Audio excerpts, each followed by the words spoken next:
Hello and welcome to a deep dive into a base I've spent so much time, probably 40 to 60, 80 hours. I cannot even begin to tell you. I've been working on this little bits and pieces each day or whenever I've been able to jump on. And this is an acclamation of all the things I've learned, and plus some really interesting and very unique mechanics and functionality that I've never seen on any other base. Despite looking at so many different community builds, this is a truly unique base. So we're going to go through a bit of a deep dive and have a look at how this base works, starting off with its very deceptive look. This base looks like it is one separate structure, but this base is actually two separate structures built in within each other, so it appears to look like one. For example, the first two floors are completely independent of the inner core structure. This allows for one of the biggest redundancies that I've seen in a base build, where you can actually completely lose your front and side structure, base, walls, everything can come down. However,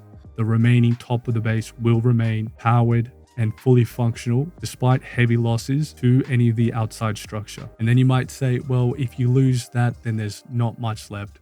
Well, the thing about this space is that there is some extra defenses that can potentially hold and push some of the remnants that might be pushing through that is installed into the mech bay. One of the core principles of this build was to include a ground mech bay as well as the inner core. And why we are talking about the outer defenses, we have to go into the mech bay, which currently can hold 6 mechs and is heavily armed with Hellfires, Sea Whizzes, not to mention the mechs themselves would be able to defend this area. But what this allows is for these outer walls to be peeled back or slowly eaten at by the current waves, and another line of defense is still present within the actual building on the ground floor that will help repel anything that does push through, all in while the inner core will remain intact as its base layer is completely built out of the very thick armored walls that you see on the outside perimeter. Then on top of that, we start building out the column of batteries that go all the way up the side of the core as well as inside. The other thing to note about the outside perimeter is that there is so many redundancies built in. There are many staircases that power the outer structure, and the most important one being at the very back of the base, as well as many more redundancies built with extra stairs built wherever I can to really help keep that outside perimeter functioning in as long as possible despite being eaten away at. By no means is this build a symmetrical build or any kind of fancy build. This is purely a build on functionality and performance, specifically designed for the infinite mode. So before we go on to explain the upper levels and the belt system and some of the other cool features, we need to understand that this base can operate in many different ways. It can be a shell only in the infinite mode. It can be a mixture of shells and ammo, but most importantly, it's constructed so the bottom outer layer can pretty much survive the first, say, 1 to 5 waves. So you're able to disable all the Hellfires, all the 406s, and just rely on that bottom level, perhaps with some helps from the mechs and some additional turrets. That way it allows you to accumulate material, but it also actually gives a lot of meaning to the lower tier turrets, adding a lot of value to have them there. And for the most part, majority of those turrets are able to have ammo constantly fed to them as well. And then as you progress further into the infinite mode, you can then start switching on the Hellfires on the main level and or turning on some of the 406s as you desire. So it's a very flexible base. Everything is kind of there for some reason and has a lot of meaning to how it can perform and function in the infinite mode. But as you can see, it is by far not the looker, except for the cool appeal of the 406s, which we'll start looking at now. So the 406s are definitely one of the highlight to this build. For the most part, having them divided on 2 sides and not being able to 360 helps eliminate some of the wastage of shells, so you don't have them all targeting all the same enemies at the same time. At least the left side or the right side will basically have, for the most part, separate targets. While the front facing 406s, they can target the same targets. Having it staggered like this and with enough space give all the 406s enough room to move around and fire in the most optimal way. Also, having so much height allows for a lot more reach and potency as you progress and take over the middle point, the middle Promethean core. If you take that, then that will also increase the potency of the 406s, but they perform very well in all scenarios. And that's one of the things I love about this base, is that you can rely on the 406s quite heavily when you run a mixture of shells and ammo, and having the 406s very precisely configured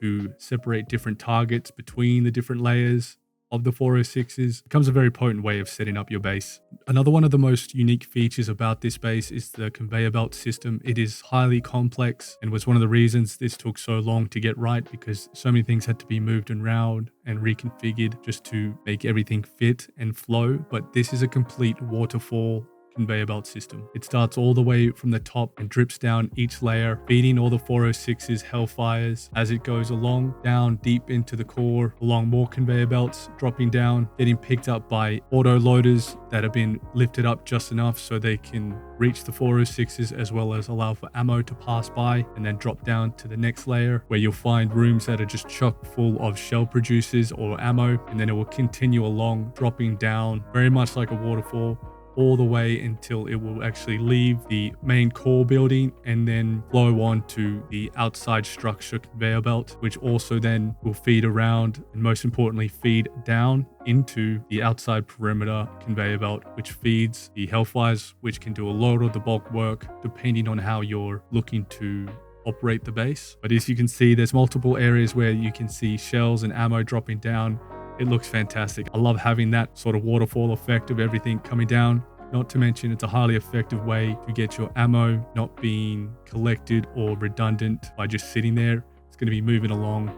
And once it gets to the main conveyor belt system on the outside structure that feeds most of the Hellfires, that will loop around multiple times, allowing for the auto feeders to be able to pick up the ammo not once, twice, but many times. When things do get very, very crowded and there is too much ammo on the conveyor belts, there is this triangle system here that will push some of the ammo containers off to the side and then down onto the ground floor. And then that conveyor belt system again will flow around, feeding all the outside turrets, whipping around alongside other ammo makers, and then those conveyor belts go around the outside, just pushing ammo all the way to the Hellfires at the very ground floor that have a lot of damage amplifiers. So the intention there is that there will be a collection of ammo that will build there in the end, but that could be kind of useful because a lot of the turrets at these end of the bases are going to have as much damage amplifiers as possible in order to soak up all that excess ammo. It's a very complex and unique conveyor belt system. I love the waterfall effect and how it all just drops down and gets fed out through the whole base. Just a different way of doing it. There's definitely more efficient ways. And one thing while we're here, a bit of a community challenge. So I've been testing, trying to figure out one of the best ways to divide your ammo.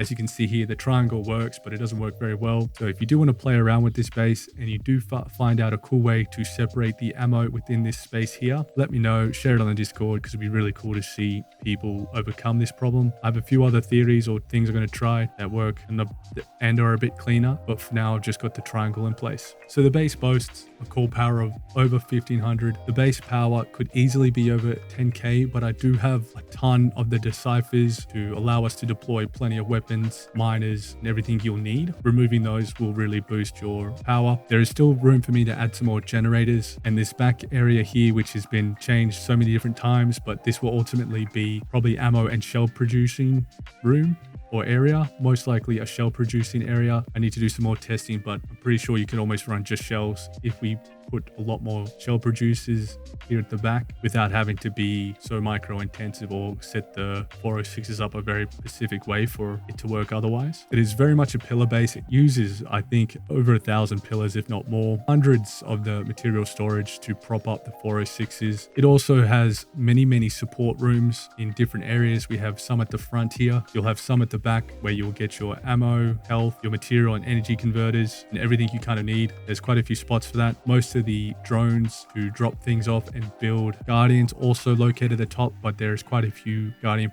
fabricators. As you can see here, we've got some guardians in the bottom in the mech area, and we can actually just jump those onto the conveyor belt and they will flow off. We also have some much higher perch, so they can just drop off the side of the base for easy access. We have a fair few drones as well. No nukes though. I haven't found the nukes particularly helpful at this point because of the high material cost. Much more easier and in many cases better just to have the 406s, particularly this many. When it comes to the configuration, I have 0 for the very bottom floor, macro to the ammo makers. Then I have 9, which is just a few of the ammo makers on the bottom floor, just so you can run it with a little less ammo if you need it. And it just focuses more on the flanks where the damage amplifiers will be heavily concentrated. Number 8 is the most important layer with all the Hellfires on it. That is number 8. Those are your ammo and a few shell makers. Number 6 is just all the ammo makers that are on the core structure. Those will feed and drop down. So sometimes it's good to just be running those because that will then feed the whole base if you are oversupplied on ammo. Then we have number 5, which is a combination of your ammo and your shell makers. This will feed the whole base trickling down from the top to the bottom, but it also has a few ammo makers on each floor. A good way to just run and cover a bit of everything. Then we have number 4, which is your missile silos. As we know now, we can collect materials with these as well as do some freezing of your enemies. So very cool, much more potent and useful. Then we have 3 some mechs and 2 the other mechs. So I can eject these all at the same time if I need to. And then lastly, the core is 1. So the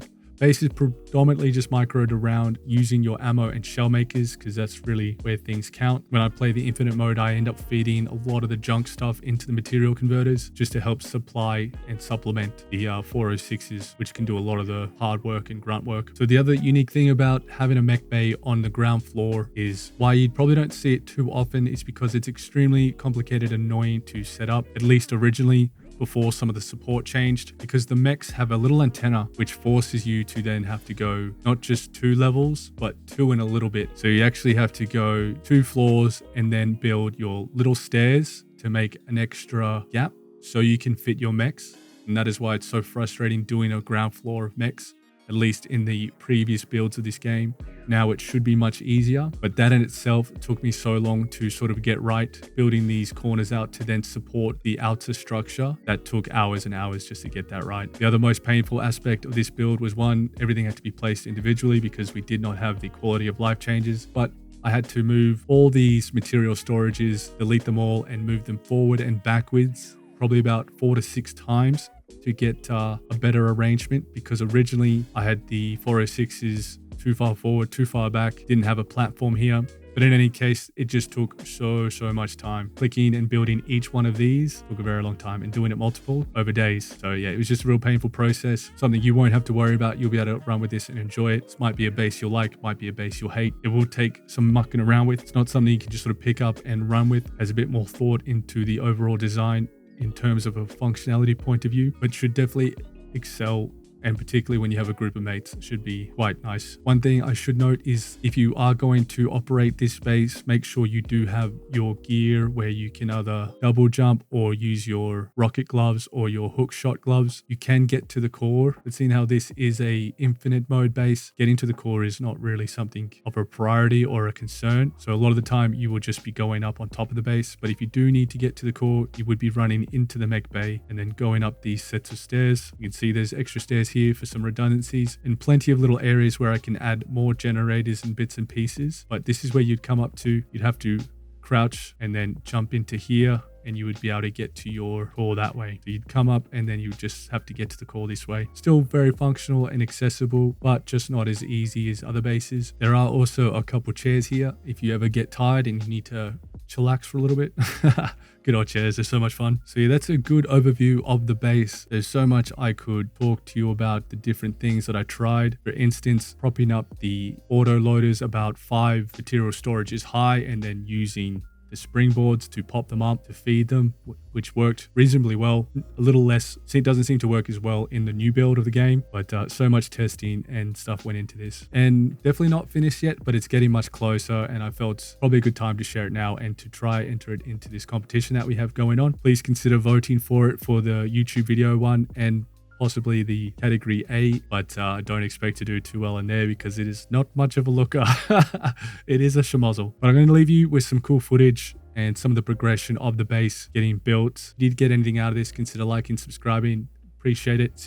Maybe consider shouting me a coffee or any kind of means of supporting would really go a long way. And thanks.